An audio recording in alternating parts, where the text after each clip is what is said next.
সালাহ নামটাই যথেষ্ট, স্টেডিয়ামে শুধু তার উপস্থিতি আর হাজার হাজার মানুষের গর্জন। কিন্তু এখন প্রশ্ন একটাই, MS ধোনি কি আর IPL 2024-এ মাঠে ফিরবেন, নাকি এটাই শেষ, নাকি একটা বড় চমক এখনো বাকি? IPL 2024-এর অর্ধেক পথ শেষ, পয়েন্টস টেবিলের লড়াই জমে উঠেছে, আর সেই লড়াইয়ের মাঝে সবচেয়ে বড় রহস্য ধোনির কামব্যাক।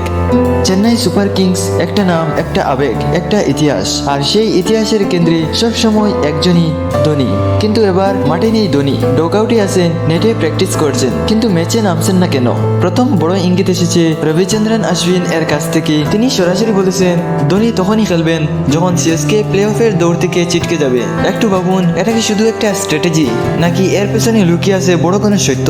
অশ্বিনের যুক্তি, যখন দল এখনো প্লে অফের জন্য লড়ছে, তখন একজন ইনজুর্ড প্লেয়ারকে মাঠে নামিয়ে ঝুঁকি নেওয়ার দরকার কি?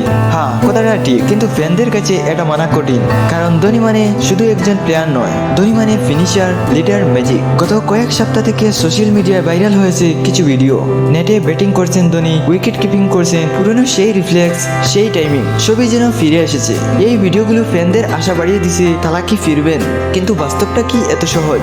দ্বিতীয় এবং সবচেয়ে গুরুত্বপূর্ণ আপডেট এসেছে কোচ স্টেফেন ফ্লেমিংয়ের কাছ থেকে। তিনি যা বলেছেন সেটা শুনে হয়তো ফ্যানদের মন একটু ভেঙে যেতে পারে। ধোনির ক্যাফ ইঞ্জুরি মানে পায়ের পেশির চোট আগের থেকে আরো খারাপ হয়েছে। হ্যাঁ, একটা ওয়ার্ম আপ ম্যাচেই চোট বেড়ে যায়। প্র্যাকটিসে ধোনি নিজের উপর একটু বেশি চাপ দিয়েছিলেন, আর সেই কারণেই পুরনো চোট আবার ফিরে এসেছে। ফ্লেমিং স্পষ্ট করে বলেছেন এই ধরনের চোট খুব সিরিয়াস, তাড়াহুড়ো করলে পরিস্থিতি আরো খারাপ হতে পারে। এখন ধোনি ফিজিওর সঙ্গে কাজ করছেন, ধীরে ধীরে রিকভারি চলছে, কিন্তু কবে ফিরবেন আর কোনো নিশ্চিত তারিখ নেই।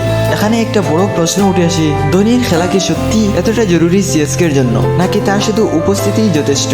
একটা ইন্টারেস্টিং দৃষ্টিভঙ্গি এসেছে, ফ্র্যাঞ্চাইজির জন্য ধোনির ব্র্যান্ড ভ্যালু অনেক বড়। ভাবুন তো, স্টেডিয়ামে হাজার হাজার মানুষ শুধু ধোনিকে একবার দেখার জন্য টিকিট কাটে, জার্সি বিক্রি হয় লাখে লাখে, টিভি ভিউয়ারশিপ বাড়ে কয়েক গুণ। তাহলে ধোনি খেলুন বা না খেলুন, তিনি থাকলেই CSK-র মূল্য অটুট। কিন্তু ফ্যানদের জন্য না, এটা তাদের জন্য যথেষ্ট নয়। তারা দেখতে চায় শেষ ওভারে সেই কুল ফিনিশিং, একটা হেলিকপ্টার শট, আর সেই পরিচিত হাসি। এখন পরিস্থিতি এমন, CSK এখনো প্লে অফের দৌড়ে আছে, বোলিং ভালো করেছে, ব্যাটিং যদি ক্লিক করে তাহলে টানা জয় সম্ভব।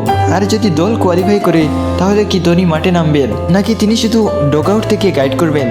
এই প্রশ্নের উত্তর এখনো কারো কাছে নেই। একদিকে ইনজুরি, অন্যদিকে টিম স্ট্র্যাটেজি, আর মাঝখানে কোটি কোটি ফ্যানদের আশা। হয়তো ধোনি আবার ফিরবেন, হয়তো শেষবারের মতো মাঠে নামবেন, অথবা চুপচাপ একটা যুগের সমাপ্তি হয়ে যাবে। কিন্তু একটা জিনিস নিশ্চিত, ক্রিকেট ইতিহাসে ধোনির জায়গা কেউ নিতে পারবে না। এখন শুধু অপেক্ষা, তারা কি আবার মাঠে ফিরবেন, নাকি আমরা ইতিমধ্যেই তার শেষ অধ্যায় দেখে ফেলেছি। আপনার কি মনে হয়, ধোনি কি আবার খেলবেন, নাকি এটাই শেষ? কমেন্টে আপনার মতামত জানাতে ভুলবেন না। আর এমনই আরো রহস্য, বিশ্লেষণ আর বড় আপডেট পেতে চ্যানেলটিকে সাপোর্ট করুন, সাবস্ক্রাইব করে পাশের বেল আইকনটি চাপিয়ে রাখুন।